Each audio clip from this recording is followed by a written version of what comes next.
8월 3주차 OMS 시작하도록 하겠습니다. 지난주하고 이번주하고 8월 내내가 제일 어려웠다고 보시면 돼요. 그런데 이유들이 참 좀 다이나믹해졌는데 중국의 위안화가 4.6%를 절하했습니다. 이건 제가 또 자세히 말씀드릴 건데 위안화가 절하를 시켰다는 건 중국은 페그제 환율을 시행하는 나라입니다. 변동제 환율이 있고 또 일부 변동제 환율이 있고 페그제라고 그 하루에 환율을 고시하는 데가 있어요. 이게 중화경제권에서 중국이 대표적인데 싱가포르도 이렇고요.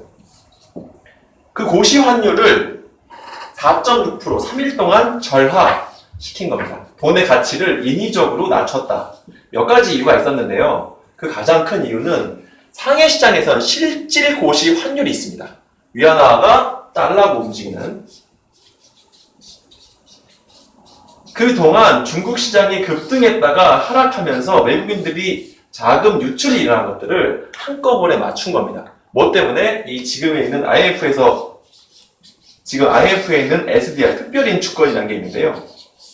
여기에 편입하기 위해서 이게 첫 번째 이유가 이거였고요. 돈의 가치를 인위적으로 떨어뜨리면 이게 무슨 소리입니까? 수출 채산성이 올라가죠.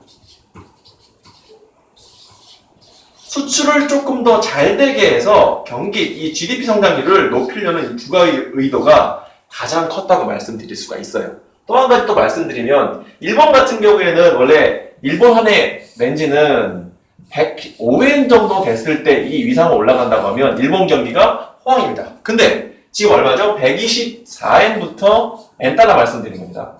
127엔까지 미국의 용인 아래 사실상 환율 조작을 하는 겁니다. 왜? 수출 채산성을 위해서. 근데 중국은 야 우리들도 할 수 있는데 너희들만 했어? 라고 해가지고 지금 강력하게 태클을 넣은 거예요. 위안화를 절하시키면서. 근데 여기서 우리가 시장 변동성이 이게 무슨 일이지? 라는 일이 발생하면서 지수가 1980선까지 내려앉은 겁니다. 근데 결과적으로 말씀드리면 일본의 환율 조작은 우리를 피해를 줬는데 중국의 환율 조작은 우리한테 수출주들한테 왜? 같이 올라갔죠. 1991원, 2원까지 절상이 됐어요. 절하가 됐어요. 우리 환율도. 그럼 이게 뭡니까? 지금에 있는 수출이나 수출 대기업들이 실적이 부진한 부분들을 1,100원대에서 여기까지 절하가 되면서 수출 채산성, 경쟁력이 같이 올라가는 겁니다. 처음에 발생한 문제이기 때문에 이게 왜 이러지? 3일째 우리나라가 시장이 정신을 차렸어요.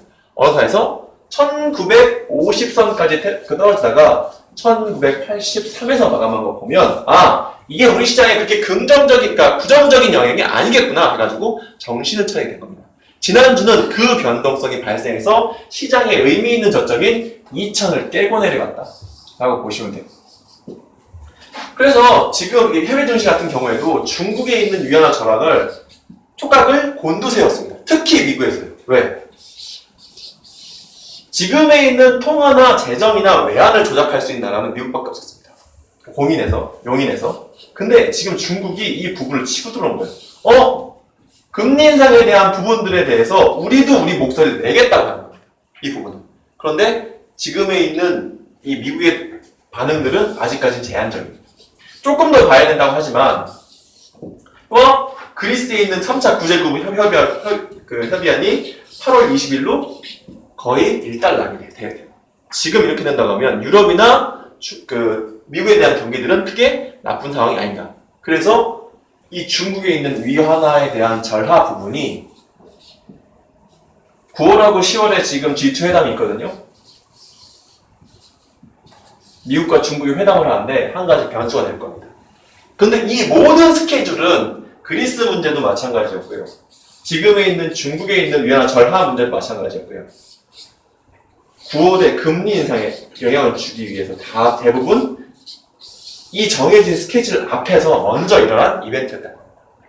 특히 근데 그리스 문제 같은 경우에는 조금 산발적이고 상수적이었다고 한다고 하면 중국이 지금 위안화 절하로 치고 들어온 건 상당히 이례적이고 공개 환율 조작으로 우리나라 환율이 올라간 건 거의 처음 있는 일이에요. IMF 때 이후에.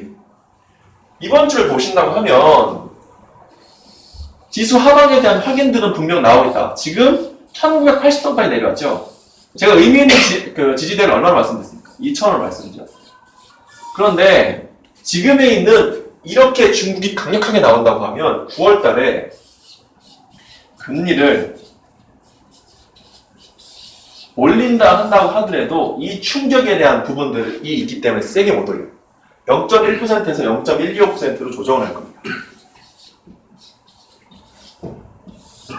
이 충격이 먼저 발생을 하면서 저점에 대한 테스트, 저점에 대한 부분, 우리가 얼마나 빠질 수 있냐 부분들이 먼저 나왔다고 보시면 돼요.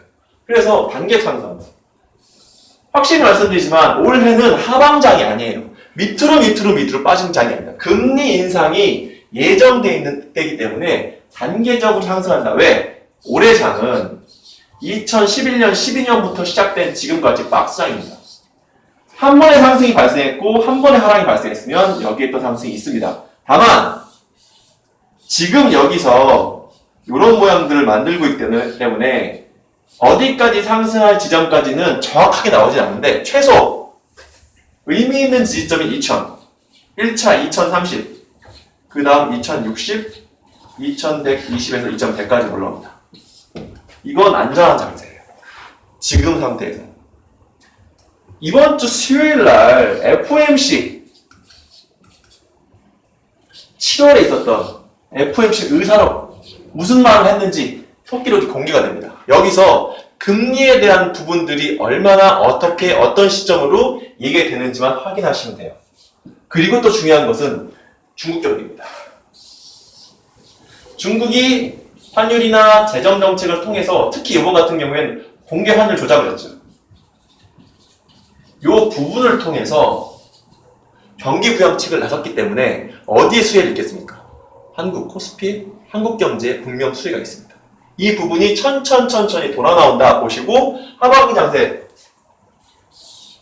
분명히 상승마디가 정해지진 않았지만 정도와 폭에 따라서 분명 상승마디가 있다는 거 알고 계시면 됩니다. 공개 추천을 드리고 있는 게 지금 저희가 레버리지 ETF를 300원 정도 1,300원, 320원까지 100% 싣고 있는데 지금은 기다리는 장세입니다.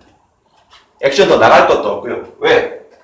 지수가 2000에서 2020에서 멈출 줄 알았던 게 저의 판단이었고 지금 여기까지 더 내려왔던 거죠. 바로 돌릴 줄 알았다고 하면 조정의 폭과 기간이 길어졌다고 보시면 되는 겁니다.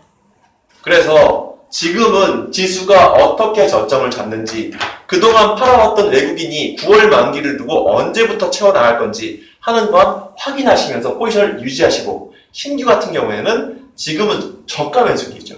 왜? 저희가 매수한 단가보다 또 7, 8% 빠져있기 때문에 따라서 싸게 사가지고 여기까지 목표 지점들을 확인할 때까지 올라온다고 생각을 하시면서 천천히 보시는 장면입니다. 지금 위안화 절상이라든지 G지에 있는 금리 인상에 대한 실질적인 9월 금리 인상 장세로 들어간 부분들에 대해서 어떻게 진행되는지를 잘 관찰하시면 됩니다. 이상으로 8월 3주차 OMS 마치도록 하겠습니다.